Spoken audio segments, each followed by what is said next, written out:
허영식 장군이라고 한번 들어보셨어요? 독립운동 하셨던 분인데. 아니요. 허영식 장군이라고 들어보셨어요? 못 들어봤는데. 허영식 장군은 들어봤어요? 허영식 장군. 아니요. 허영식 장군에 대해서 들어보신 적은 있어요? 아니요.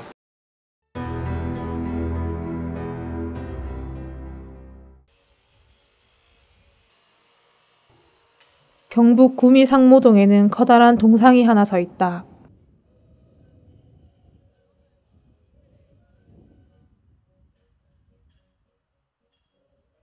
박정희.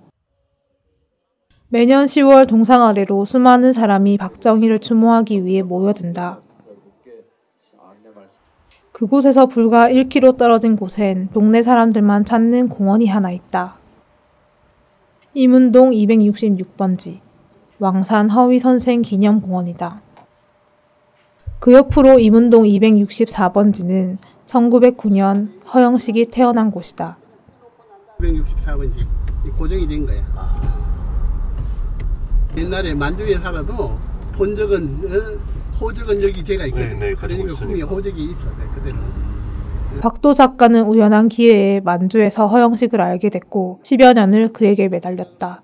2016년 그 결과로 역사소설 허영식 장군을 펴냈다. 이 양반이 이항정 선생이고 석주 손자고 청손자고 이 양반이 일성 김송담 선생 손자야. 김중생 선생이라고. 셋이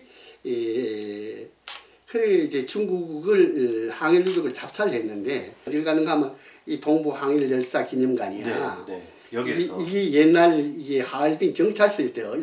그래서 이항정 선생이가 툭 한다는 한번 툭 던지는 말이 아이 그 허영식 장군이 있는데 바로 구미 사람인데 그 박 선생 고향 사람이 아니라야. 예? 하고 내가 놀란 거야. 충격.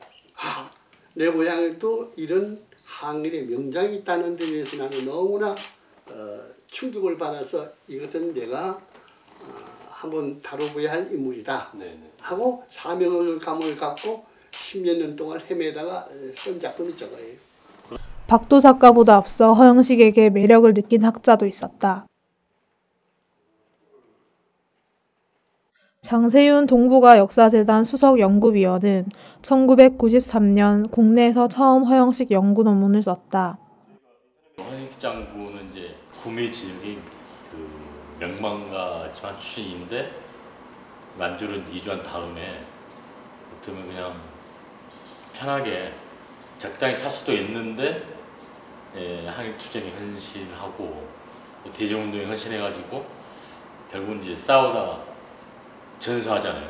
이 점이 상당히 그 높이 평가만 부분인데 적어도 93년도에 제가 이제 논문을 쓸 때까지는 연구가 거의 안 돼 있다는 점에서 상당히 그 연구를 좀 해볼 만한 그런 필요성을 느꼈다는 점이죠.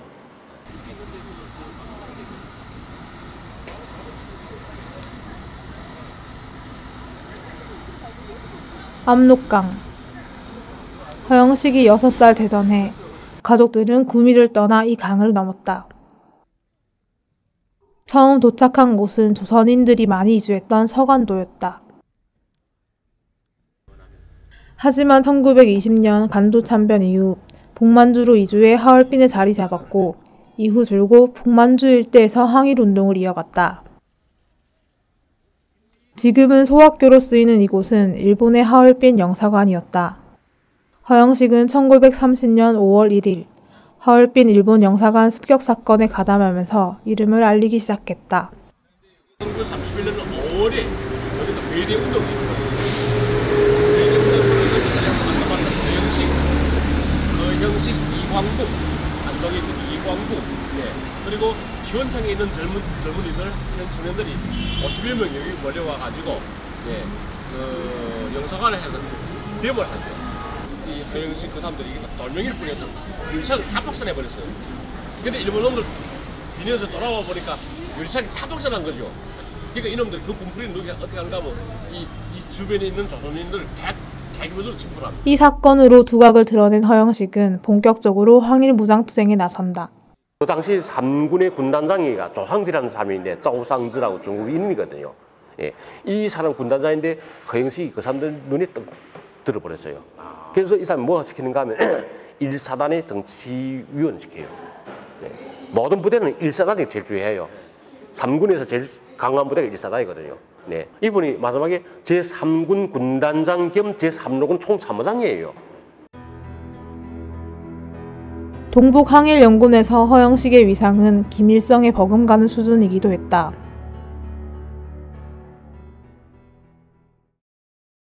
동북항일연군 교도료라고 하는 그 조직이 만들어졌는데 그때 김일성이 동북항일연군 제1령 영장 그리고 제2령 영장으로 이제 중국 왕효명 그리고 제3령 영장 허영식 장군이 임명이 되거든요. 중요한 것은 김일성과 허영식 장군이 동급으로 영장으로 임명되는 거거든요. 영장은 이제 지금으로 말하면 중대장 정도 되는 직책이 있는데 두 사람이 한국인인 거예요. 김일성을 비롯해 김책, 최용건 등 북한 성립의 주요 역할을 한 인물들은 대부분 만주를 떠나 교도료에 합류한다. 하지만 허영식의 선택은 달랐다. 40년 가을부터 거의 뭐 수백 명 규모로 줄어든 항일연군 부대들이 쩌렁경 점점 넘어가기 시작했는데 근데 허영식 한 번도 안 들어가요. 한국이 어렵긴 하지만 아직도 자기를 따르는 그 중국인, 한국인 대중이 있고 북만주 활동하던 그 농민들 세력 기반으로 항일 유격대 기반이 있기 때문에 이런 기반을 활용해서 아직까지 싸울 수 있다. 이런 그 어떤 고집과 희망 이런 게 있었다는 거예요. 그런 점에서 이 양반은 굉장히 독특하다. 그러니까 이 사람은 이미 싸우다 죽겠다는 각오를 하지 않았을까. 1942년 8월 3일 허영식은 북만주에 산재한 항일군을 점검하던 중 만주군 토벌대에 포위돼 경안현에서 죽음을 맞는다. 시아버님이 목 잘려가지고 남에 걸쳐가지고 있는데 가져가라고 일본군에서 연락이 와가 그래가지고 보니까 올라가 있대. 그래가지고 그걸 사람 시켜가지고 내가 그걸 어떻게 처리했느냐. 그 수습하고 한 거를 어머님이 기억을 하고 그렇지. 어머니 직접 가가지고 보고 그랬다. 허영식의 조카 허창수 씨는 삼촌의 최후를 여러 차례 어머니에게 전해들었다. 1945년 만주에서 태어난 그는 독립 후 조국으로 돌아왔다. 내가 태어나기를 만주에서 태어났어요. 만주에서 나셨어요? 만주에서 태어나 해방되고 나서 일로 남한으로 왔거든. 네. 그래 해방돼가지고 남한에 와가지고 서울서 살았어요. 서울서 살다가 어른이 6.25 때 인민군한테 잡혀 총살당했어요. 그 허규식 선생 어른이라고 하시면 예, 아버님께서 허규식. 아버님께서 예. 그리고 큰어머니도 총살당했어요. 한국군에서 죽었다라고 예. 얘기를 들었거든요. 예, 한국군한테 총살당했었는데. 한국군한테. 예. 아버님은 북한군한테 죽었고. 그렇지. 근데 이 남한에서는 사상적으로 큰아버지 사상은 김일성의 사상하고 틀리는데, 틀리는데 이거를 김일성의 사상하고 비슷하게 그렇게 인정하고 그쪽도 다양하니까. 황망한 죽음은 따져볼 겨를도 없이 삶에 치였다. 국가는 그들 가족을 감시하기까지 했다. 하도 80년도, 70년도, 60년대 형사들이 찾아와서 내가 월남 지원해 갔어요. 그 독립운동 바람에 전부 다 풍지박산이 됐던 게. 그럼 그 땅 전부 다 정리가 다 가버렸으니까 그 후손들은 전부 다 거지 생활밖에 못하는 게 집 한 칸 없는 거라. 그래 이 대구 땅에 막상 내려와가지고도 6.25 때 내려와가지고도 할 일이 없어가지고 안 해본 것 없이 다 해봤어요. 뭐 남들 보면 거지나 마찬가지. 국가는 뒤늦게 그들 가족의 공로를 인정했다. 지난 6월 18일 대구 동구의 오래된 아파트에선 뜻깊은 일이 있었다. 허영식의 아버지, 독립운동가 허필에게 수여된 건국 포장이 그의 손자 허창수 씨에게 전해졌다. 포장 수여는 2010년에 결정됐지만 허창수 씨는 9년 동안 그 사실을 알지 못했다. 보상받은 연락도 없어요. 모르셨다면서요? 누가 이야기할 사람 없어요. 우리는 전부 다 그거에 대해서 전혀 하나도 모르는데.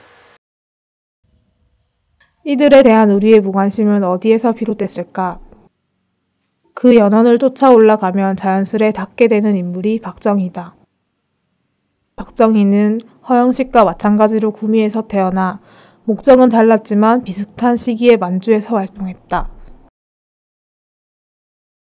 구미 그러면은 지금도 박정희가 가장 먼저 떠오르는 인물이잖아요. 허영식은 구미에 가서 지나가는 사람 100명 붙여보면 한 명이 알까? 한 명도 모를 거예요. 뭐 그럴 정도로 알려져 있지 않은 상황인데 이 차이가 왜 이럴까요? 박정희와 허영식의 이 차이 알려지지 않는 거는 이 양반이 이제 중국 공산당 계열이니까 집안 사람들도 시시를 했단 말이에요. 대구에 허창수 씨라고 살고 허벽도 살고 이렇게 했더니 무슨 소리냐.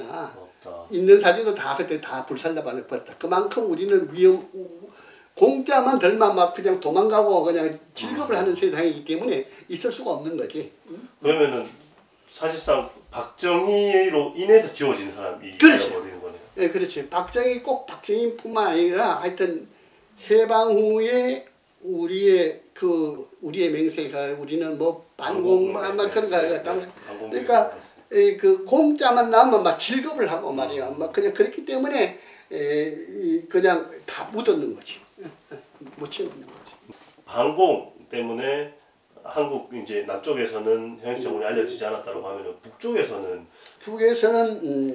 내가 이제 또 북을 또 갔어요. 네, 2005년에 가가지고 허영식 장군에 대해서 잘 알아. 잘 그래. 그런데 이제 걔네들이 알고 있는 거는 우리 장군님 밑에서 뭐 짜고짜고 그래서 그 허영식 장군이 김일성 밑에 있다는 건 거짓말이야. 그 왜냐하면 김일성은 남만에서 활동을 했고 이 사람은 북만 했기 때문에 그냥 서로 아는 정도였지 만나가지고 뭐 부하고 이런 관계는 아니야. 그런데 북쪽에서는 일종의 그것도 날조지. 남과 북이 망각하거나 왜곡하는 사이 중국은 2014년 허영식을 항일 영웅 열사로 선정하여 기리고 있다. 중국이 발표한 항일 영웅 열사 300명 명단에는 이용광, 허영식 선생 등 한국인 독립투사들은 물론 국민당 장제스 휘하 인물 94명이 포함됐습니다. 1기 300명, 2기 600명 아닙니까? 거기 상당수는 국민당 장교들입니다. 근데 그 안에 포함돼? 그 포함. 그러니까 특히 또 동북 항일연군이 많잖아요. 동북 항일연군은 정말 많지 않다는 거예요. 100여 명밖에 안 돼요. 경안현 열사등원에 허영식이 동상 제일 앞에 따 있고 이렇게 대우를 해줄 수 있는 한국이 못 해준다는 겁니다.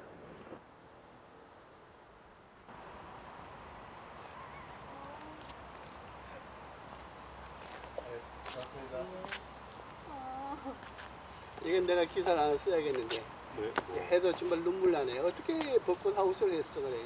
아, 집 이름이요? 허영식 장군 생가터임에서 동시에 허필 선생의 집이기도 했던 거잖아요. 맞아. 근데 그런 부분에 대한 기록은 전혀 없는 거네요. 뭐 알아보려고 생각도 안 했겠지.